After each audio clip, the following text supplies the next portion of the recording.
오늘부터는 이제 법에 대해서 같이 한번 알아보겠습니다. 오늘은 첫 번째 시간으로 법의 종류와 특징에 대해서 알아보는 시간을 갖겠습니다. 먼저 법이라고 하면 문법적인 정의입니다. 화자의 심적 태도를 나타내는 발화로서의 문장을 의미할 때, 말할 때 그 내용에 대하여 화자가 갖는 심적 태도를 동사의 형태적 변화를 통해 나타내는데, 이러한 동사의 형태적 변화를 서법이라 한다. 그런데 지금 쉽게 말씀을 드리면 법, 그리고 지금 가로 안에 mood라고 되어 있죠. 그러니까 쉽게 말씀드리면 어떤 동일한 내용에 대해서 화자가 어떤 분위기로 전달하느냐, 그러니까 전달자의 분위기로 맞추어서 동사 형태를 변화시킨 것이다. 아무리 똑같은 내용이라 하더라도 이게 어떤 방식으로 어떤 분위기로 전달하냐에 따라서 받아들이는 상대방에게는 의미가 많이 달라질 수 있겠죠. 그래서 그것을 법이라고 하고, 그 영어의 법의 종류에는 직설법과 명령법 그리고 가정법, 크게 세 가지로 나누을 수 있습니다. 여러분들이 반드시 공부를 하시면서 익혀 두셔야 되는 내용이고, 아마 중학교 과정까지 전부 다 나오는 내용이죠. 그런데 가정법 같은 경우에는 고교 과정에서 굉장히 빈번히 출제가 되고 실제 수능에서도 여러 번 등장하기 때문에 기억을 하셔야 됩니다. 그런데 이제 한 가지 더, 이 가정법이 왜 그렇게 잘 나오는지를 보시면 똑같은 내용을 듣더라도 가정법이 훨씬 더 듣기가 좋습니다. 그러니까 표현을 많이 한다는 거죠, 실생활에서. 그래서 많이 사용되어지기 때문에 출제가 잘 된다고 이해를 하시면 되고, 직설법 같은 경우에는 일반적으로 모든 쓰이는 문장들이 특별한 경우가 아니면 다 직설법이고, 그 다음에 의미상 상대방한테 어떤 시키는 의미가 있으면 명령에 해당하기 때문에 흔히 보는 문장들입니다. 그래서 그렇게 어려운 내용이 아니라는 거 제가 미리 말씀을 드리고요. 가정법은 따로 또 말씀을 드리겠지만 필요한 형태를 안 되면 암기를 하고 문장을 이해를 해도 충분히 문제를 맞추실 수 있다는 거 말씀을 드리고 시작을 하겠습니다. 먼저 보실 건, 첫 번째 보실 건 indicative mood, 직설법입니다. 있는 사실 그대로를 표현하는 거죠. 그래서 전달자의 감정이 들어가지 않습니다. 감정이 들어가지 않기 때문에 내용이 좀 딱딱하겠죠. 그래서 무미건조하게 있는 사실 그대로를 전달한다. 그런데 이 직설법에서는 앞선 시제 시간에도 말씀을 드렸지만 말하는 어떤 시점과 상태나 동작의 시점이 일치한다라는 거. 그래서 시제 일치의 원칙이라든지 이런 것들을 맞추어야 된다라는 거만 이해를 하시면 됩니다. I am hungry now. 나는 지금 배가 고프다. 현재의 상태고요. I met him last night. 나는 어젯밤 그를 만났다. 과거의 동작을 말하고요. I will meet him tomorrow. 나는 내일 그를 만날 것이다. 미래의 동작을 예측하고 있는 것. 그래서 직설법은 있는 사실 그대로를 전달하고 동작이나 상태가 말하는 시점에 따라서 시제를 일치시켜 줘야 된다. 그렇게만 정리해 두시면 됩니다. 두 번째 보실 것은 imperative mood, 명령법입니다.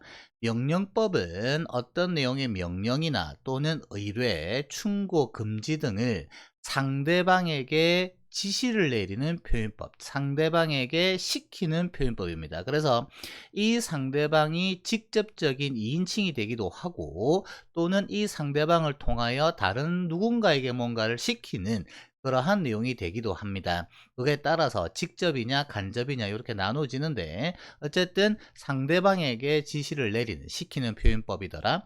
나타내는 방식은 상대방 주어 you와 조동사 we를 쓰지 않고, 생략하지 않고 반드시 동사 원형으로 시작한다라고 이해하시면 됩니다. 그래서 명령법은 상대방에게 시키는 표현법이고 동사 원형으로 시작한다. 그러면 명령법의 종류에 보면 첫 번째 직접 명령이 있습니다. 직접 명령은 뭐냐면 상대방 2인칭에게 직접 뭐뭐 해라 라고 시키는 명령을 말하는 거고요. 이 직접 명령도 의미에 따라서 일반 명령과 간접 명령으로 나누는데, 일반 명령은 우리가 흔히 말하는 야 이거 좀 해라, 뭐뭐 해라 이런 의미가 되고, 이 경우에는 부가 의문문으로 뒤에 will유를 사용합니다. 예를 들어서 study hard, 공부 좀 열심히 해라. 이런 표현을 쓸 때 study hard, will you? 이런 표현이 되고요. 거짓말하지 마 라고 할 때도 don't tell a lie, will you? 이렇게 되는 겁니다. 그래서 동사 원형으로 시작하는 게 명령이고, 이것에 대한 부정 명령은 문장 맨 앞 동사 원형 앞에 don't나 never를 붙인다. 그 다음 간청명령이라고 하는 건 뭐냐면 이거 좀 해줘 이런 표현이 됩니다, 상대방에게. 그래서 보통은 우리가 please를 많이 쓰죠.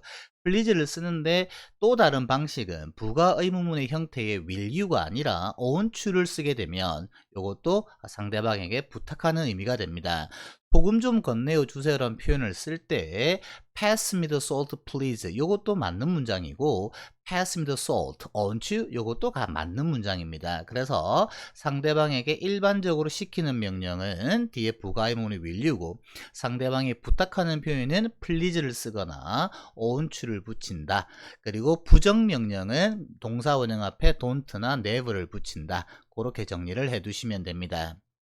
그 다음 간접명령인데요. 간접명령은 뭐냐면 누군가에게 야 이것 좀 하도록 시켜줘 이런 말입니다. 직접 상대방이 말하는 게 아니라 다른 사람을 통해서 그 사람한테 하도록 만드는 걸 말하죠. 그래서 1, 3인칭에게 하는 제안이나 간청의 명령입니다. 그래서 명령하는 사람이 포함될 때, 즉 내가 포함될 때는 let's를 써서 우리가 뭐뭐 하자 이런 표현이 되죠. 이런 경우는 우리가 청유형이라고 해서 shall we를 뒤에 붙입니다. Let's go out, shall we? 우리 외출하자. 이런 표현이 되고요.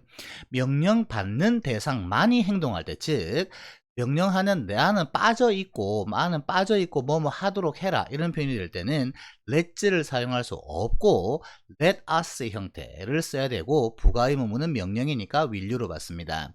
예문 보시게 되면 let us go out, will you? 우리로 하여금 나가게 해주세요. 이런 말이죠. 그러니까 상대방에게 우리가 나갈 수 있도록 누군가에게 부탁해달라는 게 간접명령의 형태입니다. 정리하시면 직접은 내가 말하는 2인칭에게 직접 이거 하라고 시키는 거고, 간접은 2인칭에게 1, 3인칭에게 이거 좀 해달라고 부탁하는 형태가 되더라. 그리고 내가 포함되는, 말하는 사람이 포함되면 뭐뭐 하자의 청유형으로 let's 동사 원형이 되고, 내가 빠지게 되면 let us, 우리가 뭐뭐 하도록 해줘 라고 상대방에게 부탁하는 형태가 되며, 부가의 형태에서는 let's는 shall we고 let us는 명령이기 때문에 will you를 쓴다라는 거. 그래서 이것은 내용적인 면이기 때문에 이렇게 정리만 한번 해두시면 그렇게 많이 힘들지는 않을 겁니다. 그 다음 이제 오늘 좀 중요한 내용인데요. 양보 명령이라고 하는 것은 동사 원형으로 시작하는 문장이 의미상 양보의 의미를 나타내는 형태입니다. 그런데 지금 다 동일한 형태가 뭐냐면 지금 네 가지 형태를 보여주고 있는데 전부 다 종속절의 형태, 즉 주절이 아니란 이야기입니다. 주절은 뒤에 커머 뒤에 주절이 나타나고, 종속절의 형태, 즉 부사의 역할하는 자리에 이 친구들이 왔을 때 의미가 그렇게 된다라는 겁니다.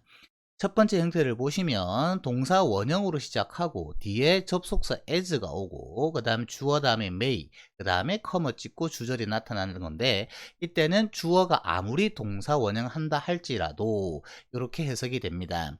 예문 보시게 되면 study as you may, you can beat him. 네가 아무리 열심히 공부한다 할지라도 너는 그를 이길 수 없다. 이렇게 해석이 되거든요. 그래서 독특한 형태인 것 같지만 별거 없습니다. 네 가지 다 형태 다 동사 원형으로 시작을 하죠. 그래서 동사 원형 as 주어 동사 주어 may, 보통 may가 오기 때문에 그런 거고요. 두 번째 보실 거는 동사 원형 뒤에 의문사 주어 may입니다. as가 의문사로만 바뀐 거죠. Go where you may, I will follow you. 네가 어디를 간다 할지라도 나는 너를 따를 것이다. 그래서 동사 원형 의문사도 양보의 의미가 되더라.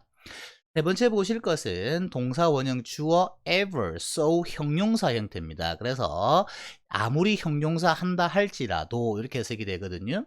예문 보시게 되면 be it ever so humble, there is no place like home. 속담이죠. 물론 이것은 however humble it may be로 바꾸기도 합니다만은 어쨌든 그것이 so humble, 아무리 humble, 누추하다 할지라도 집과 같은 곳은 없다. 집이 제일 좋다라는 표현입니다. 어쨌든 동사 원형 주어 ever so 형용사, 아무리 형용사 한다 할지라도.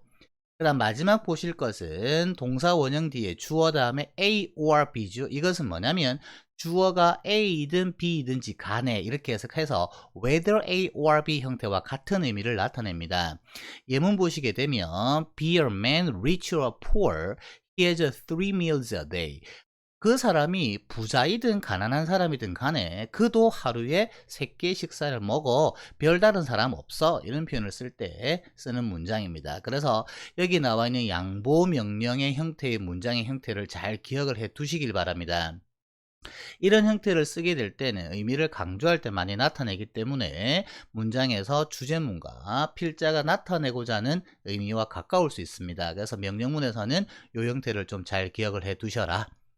그 다음 마지막으로 보실 것은 이제 조건 명령입니다. 중학교 때도 시험 많이 쳤을 거고 고등학교 과정에서 한 번씩 나오죠. 조건 명령이니까 뭐뭐 한다면 이렇게 되겠죠. 그래서 명령문 end가 되면 명령문 해라 그러면 이렇게 해석이 되는 거죠. Study hard, 공부 열심히 해라. And 그러면 you are to succeed, 너는 반드시 성공해. 이런 말입니다. 그래서 if you are study hard, you are sure to 이런 형태가 되겠죠. 그래서 명령문 and는 명령문 해라 그러면 이렇게 해석이 되는 거고요. 두 번째 보실 것은 명령문 뒤에 or입니다. 그 명령문 해라 그렇지 않다면으로 해석이 되는 거겠죠. Start right now or you will be late. 지금 당장 출발해라 or 그렇지 않다면 너는 늦을 것이다 이런 말이고요. 그 다음 마지막 보실 거는 명령형의 명사, 그냥 명사형이 나온다고 보시면 됩니다. 명사가 오고 and가 오게 되면 명사 해라 그러면으로 해석이 되는 겁니다. 그러니까 동사의 의미가 약간은 숨겨져 있다. 이렇게 의미를 이해하시면 되고, 예문 보시게 되면 a step further and you will fall into the pool. 한 발자국만 더 온다면 further가 더 나아가는 이런 의미니까 a step further 한 발자국만 더 내디디면 and 그러면 너는 웅덩이에 빠질 것이다 이런 말이 됩니다. 그래서 오늘은 법의 종류에 대해서 종류와 특징에 대해서 말씀을 드렸고, 다음 시간에 이제 본격적으로 이제 마지막 남아있는 가정법에 대해서 어떤 정의와 종류와 하나씩 알아보는 시간을 가질 겁니다.